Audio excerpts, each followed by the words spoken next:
Geger, Wirang Birawa, ahli firasat melihat ada banyak kejanggalan di balik kasus kematian sepasang kekasih di Cirebon, Vina dan Eki 8 tahun lalu. Sejumlah kejanggalan pun didapati Wirang di balik keterangan suara viral yang memberikan keterangannya melalui suatu kanal YouTube. Sehingga Wirang pun meminta pihak kepolisian agar menyelidiki rekaman suara yang viral tersebut untuk melihat posisi si pemilik suara dalam rekaman tersebut. Apakah ia sebagai saksi yang mengetahui banyak kejadian di malam mencekam yang terenggutnya nyawa dua manusia, Eki dan Vina, ataukah ia diduga sebagai pelaku?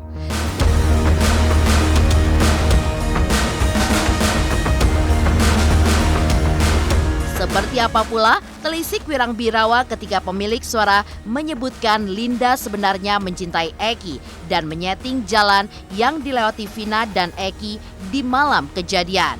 Lalu, seperti apakah tanggapan kuasa hukum almarhumah Vina dari tim Hotman 911? Dan apa pula yang membuat Hotman Paris Hutapea mengaku bingung dengan sikap ayah almarhum Eki selaku korban yang belum menanggapi ajakan untuk berdiskusi dengan Hotman Paris.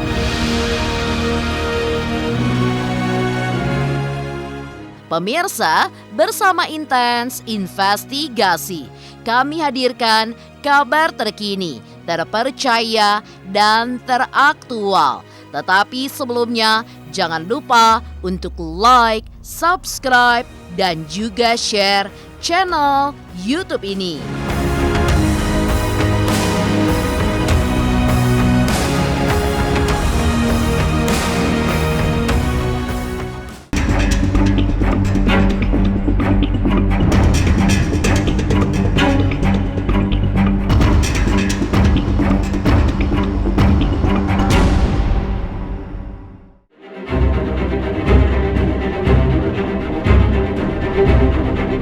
Heboh di sosial media saat ini rekaman suara terkait keterangan seseorang yang mengaku sebagai saksi bernama Mel di balik kasus kematian pasangan kekasih di Cirebon yaitu Vina dan Eki.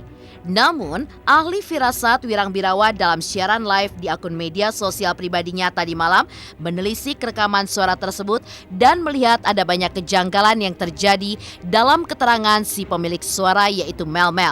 Salah satu kejanggalan dari rekaman suara tersebut menurut Wirang saat terjadi penyiksaan terhadap Vina dan Eki yang diduga dilakukan di SMP negeri sekitar 3 km dari flyover. Kenapa kedua korban tidak berteriak atau tidak ada orang yang mendengar kegaduhan di lokasi yang diduga dilakukan penyiksaan terhadap Eki dan Vina?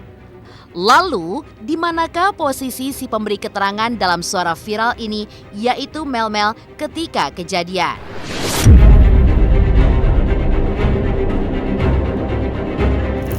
Ternyata si Linda ini suka sama si Eki.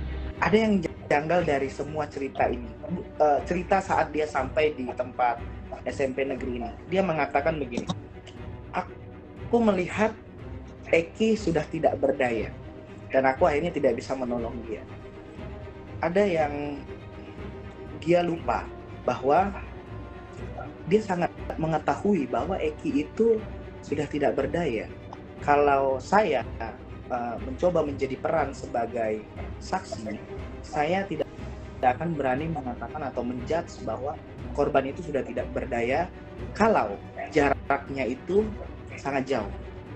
Jadi orang yang bisa berbicara dia melihat korban sudah tidak berdaya itu dikarenakan dia dalam posisi yang dekat. Pertanyaannya, masa iya pada saat terjadinya penyiksaan itu tidak ada satupun orang yang tahu? Mungkinkah saat almarhum itu disiksa tidak ada teriakan?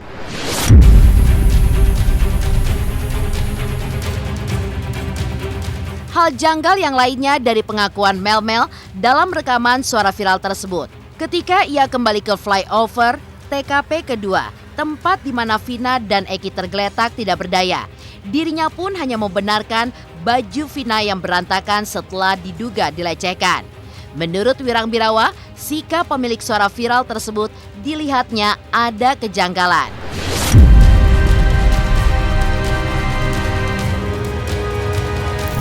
Lalu di sini dia balik lagi katanya ke playover.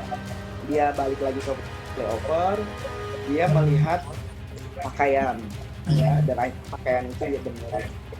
Saya rasa, sesuai firasat saya, kalau dia benar ada di lokasi itu dan melihat mayat almarhum Vina, yang dia katakan, dia bilang dia benerin bajunya, celananya, katanya dia sudah menganggap adik dan kenal lama. Kenapa pada saat kejadian dia cuma membenari aja, maksudnya membenahi aja? Yang pertama poinnya katanya tadi mau cari bantuan. Kenapa dia tidak cari bantuan dan panggil ambulan dan bawa ke rumah sakit dan panggil warga? Ini adalah satu kejanggalan dalam psikologis seseorang ketika dia tidak terlibat dan dia benar-benar murni saksi, maka dia akan melakukan upaya-upaya pertama, pertolongan pertama, apapun itu. Bukan balik lagi ke warung atau balik lagi melihat mayat.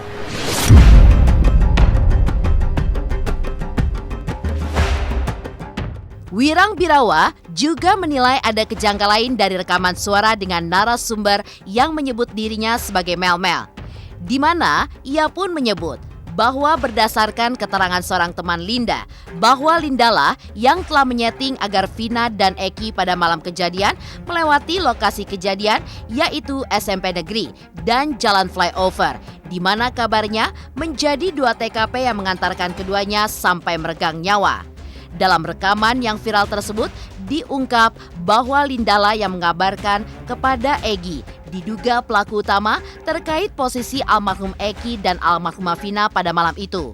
Menurut Wirang Birawa, jika keterangan Mel-Mel benar dalam audio viral tersebut, maka diduga kematian Vina dan Eki merupakan akibat pembunuhan berencana.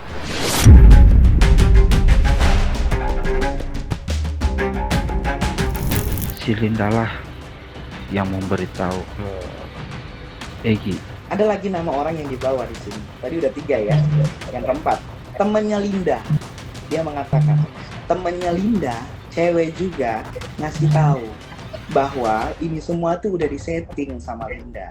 Nah, artinya siapa teman Linda ini?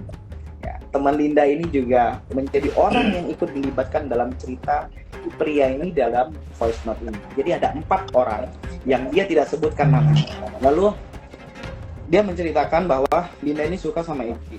Asumsi dia ya. Teman saya nih ngasih tahu ke Eki, Linda itu menyeting semuanya untuk agar Eki dan Vina melewati jalan tersebut. Perhatikan, Vina itu sebutnya 12 saat kerasukan.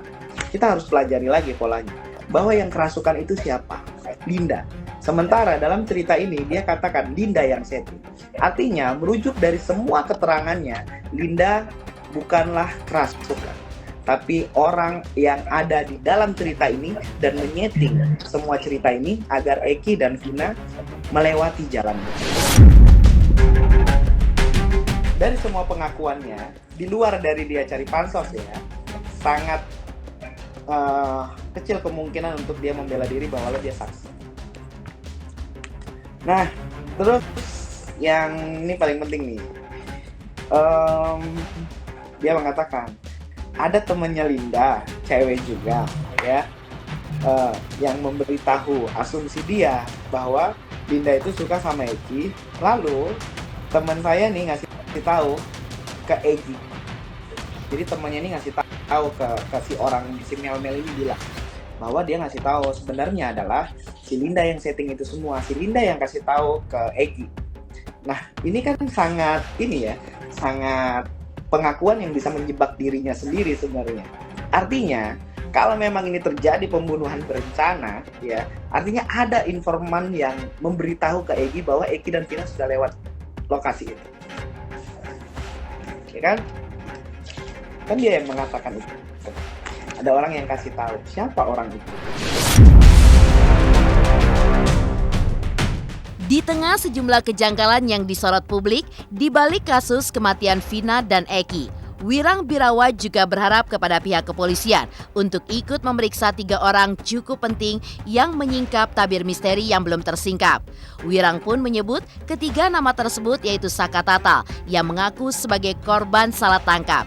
yang kedua adalah Pak RT, dan ketiga adalah Linda, teman almarhumah Vina yang kabarnya beberapa kali kerasukan arwah Vina untuk bicara soal kematiannya kepada beberapa anggota keluarganya, ayah dan juga ibundanya. Lantas, seperti apa tanggapan kuasa hukum almarhumah Vina terkait disebutnya nama Linda dalam pusaran kasus kematian Vina dan Eki?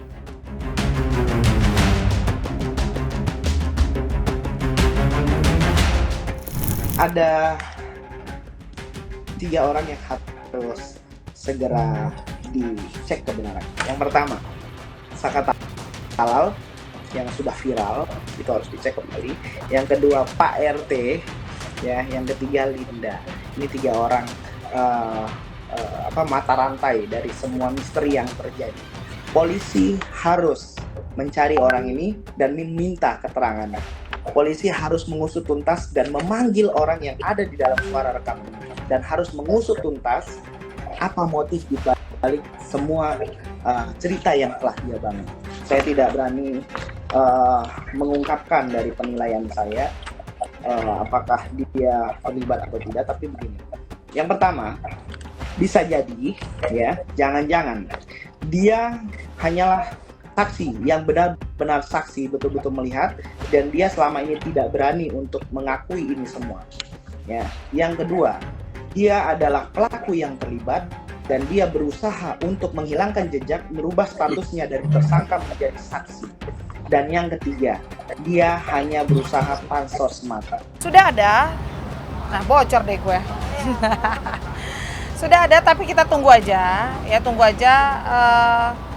Mungkin nanti kami juga kan sedang meminta pendampingan LPSK ya, baik untuk keluarga Vina dan Linda juga meminta pendampingan LPSK gitu. Tapi itu tadi kami belum bisa memastikan kapan Linda akan keluar, karena kita menunggu dulu hasil dari pembicaraan nanti dengan pihak keluarga, apakah Linda berkenan untuk didampingi atau ada kuasa hukum lain gitu. Karena memang ini bagi Linda sangat berat ketika dia dituduh yang tidak-tidak. Tapi semakin Linda tidak keluar juga akan semakin menimbulkan pertanyaan besar di tengah masyarakat.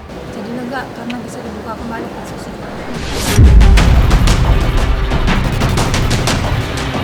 Geger, ahli firasat Wirang Birawa meneropong ada banyak kejanggalan dalam kasus kematian Vina dan Eki.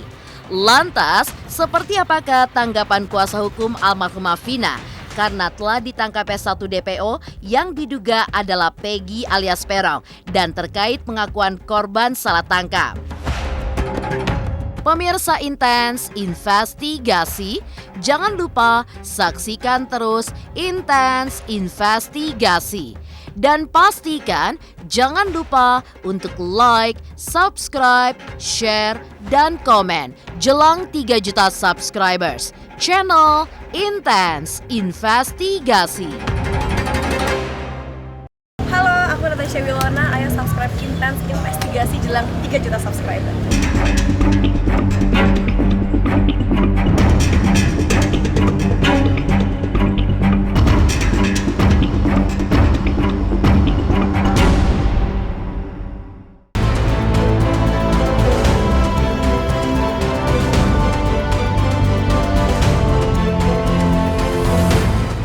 Dugaan adanya kejanggalan dalam kasus kematian Vina dan Eki, termasuk soal mengapa 3 orang yang diduga pelaku dan beberapa di antaranya diduga pelaku utama justru tidak dijerat hukum sejak awal kasus ini bergulir.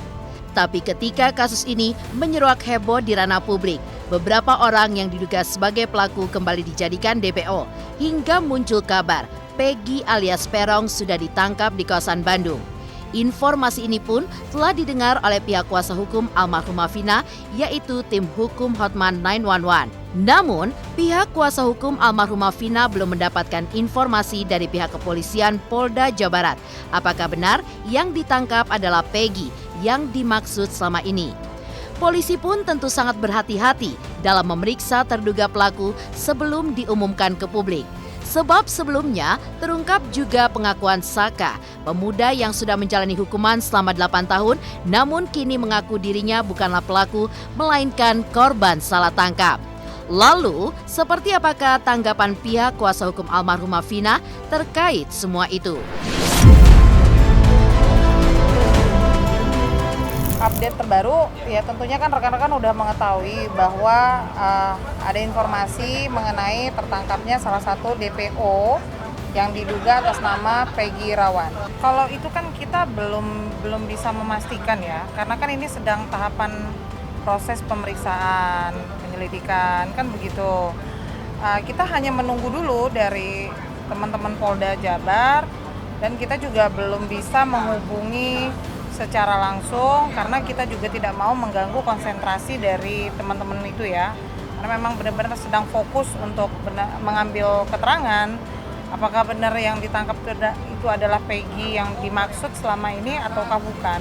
Kalau kita berbicara perihal Saka itu kan sudah lampau ya, jadi dalam artian sudah terjadi produk hukum dan kita tidak bisa lagi membahas saya salah tangkap, saya korban.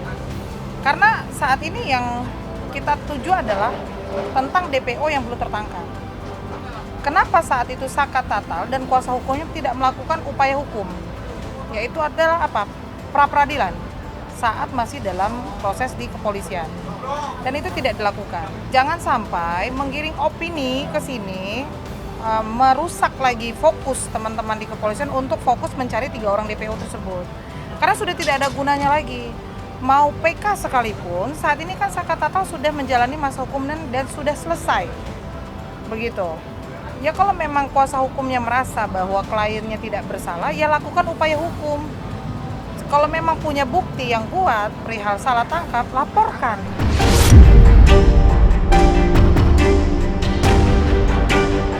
Pihak kuasa hukum almarhumah Vina juga menanggapi soal beredarnya kabar adanya teori konspirasi dalam kasus kematian Vina dan Eki. Kuasa hukum Vina sejauh ini pun juga menilai bahwa teori konspirasi yang muncul tersebut bisa menjadi bagian dari asumsi yang kini berkembang di tengah masyarakat yang bertujuan untuk menggiring opini publik, bahkan bisa berefek menyesatkan publik.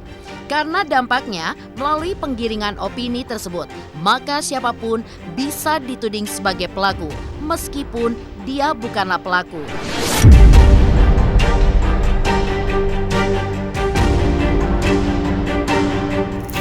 Berita yang tersebar ini kan teori konspirasi. Jadi terlalu banyak asumsi-asumsi ini itu yang tersebar luas di media, di tengah masyarakat, hingganya bisa menggiring opini kepada siapapun yang diduga, bahkan orang yang tidak terlibat pun bisa diduga dia juga pelakunya. Nah, perihal kami sudah atau belum berbicara dengan keluarga Linda, tentunya kami belum bisa menyampaikan sampai saat ini. Ya, itu masih kami upayakan untuk menjalin komunikasi dengan pihak-pihak yang memang bisa mempertemukan kami dengan Linda. Tapi mudah-mudahan apa yang ditujukan netizen seperti Linda sudah nikah dengan Peggy gitu, sampai saat ini saya memastikan itu tidak gitu ya, karena kami juga masih menjalin komunikasi, pertanyaan-pertanyaan dengan orang-orang yang bisa memberikan kami komunikasi langsung dengan Linda begitu. Keluarga Linda sendiri, keluarga Vina sendiri pun itu belum bisa memastikan apakah Linda ini ada keterlibatannya atau tidak. Kan gitu. Karena kan mereka komunikasi saat itu kan saat Linda kerasukan arwahnya si almarhum Vina. Nah, kenapa Linda sampai detik ini juga tidak mau tampil di muka umum? Itu saya tidak bisa sampaikan dulu ya, karena saya tidak mau berasumsi atau memberikan informasi yang tidak valid.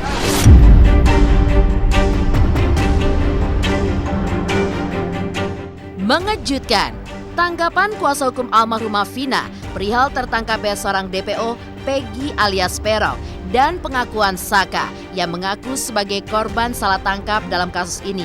Lantas, apa yang membuat Hotman Paris Hutapea merasa bingung dengan sikap ayah almarhum Eki, kekasih almarhumah Vina yang belum mau bertemu dengan Hotman Paris padahal sudah di-chat minta bertemu? Pemirsa Intens Investigasi, jangan lupa saksikan terus Intens Investigasi. Dan pastikan jangan lupa untuk like, subscribe, share, dan komen jelang 3 juta subscribers. Channel Intens Investigasi. Halo, saya Doni Damara.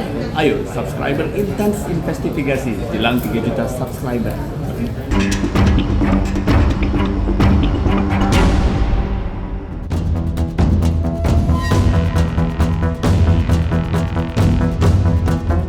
Terkait kasus kematian pasangan kekasih Vina dan Eki, selaku kuasa hukum almarhumah Vina, Hotman Paris pun merasa bingung dengan sikap ayah almarhum Eki yang belum juga merespon chat Hotman Paris Hutapea, di mana Hotman pun memintanya untuk berdiskusi dan bekerja sama dan mengungkap kasus kematian Vina dan Eki yang sudah 8 tahun berlalu dan masih mengurai teka-teki terkait dugaan adanya kejanggalan dalam kasus tersebut hingga masih ada 2 atau 3 DPO yang diduga menjadi pelaku utama pasca ditangkapnya Peggy alias Peron di Bandung baru-baru ini.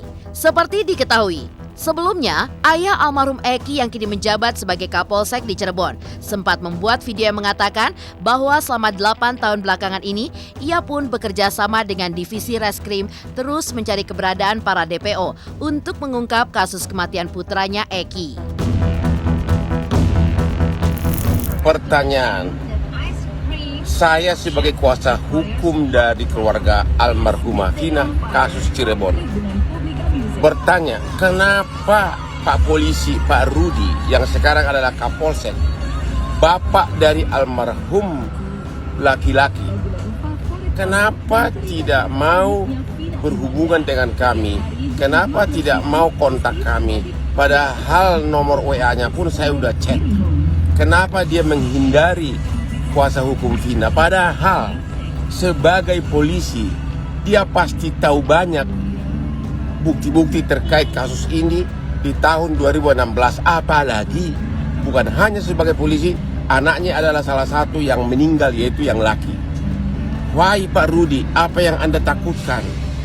Ya, tolong hubungi Hotman Paris agar kita bisa berdiskusi terkait dengan 3 DPO ini, ya. Pak Rudi, bapaknya almarhum, tolong hubungi Hotman Paris. Saya udah chat melalui WA, saya udah posting di Instagram, sudah banyak orang meminta Anda menghubungi Hotman, tapi tetap Bapak tidak mau, ya. Saya tidak diam, saya terus berupaya dan bekerja sama dengan Reskrim. Terbukti beberapa kita kami amankan dan sisanya sedang kami perjuangkan untuk dilakukan pengungkapan.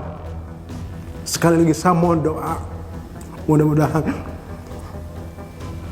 orang-orang yang telah mengambil nyawa anak saya bisa segera terungkap.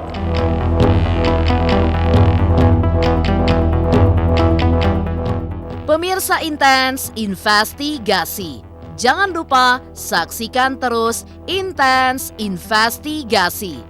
Dan pastikan jangan lupa untuk like, subscribe, share, dan komen jelang 3 juta subscribers. Channel Intens Investigasi.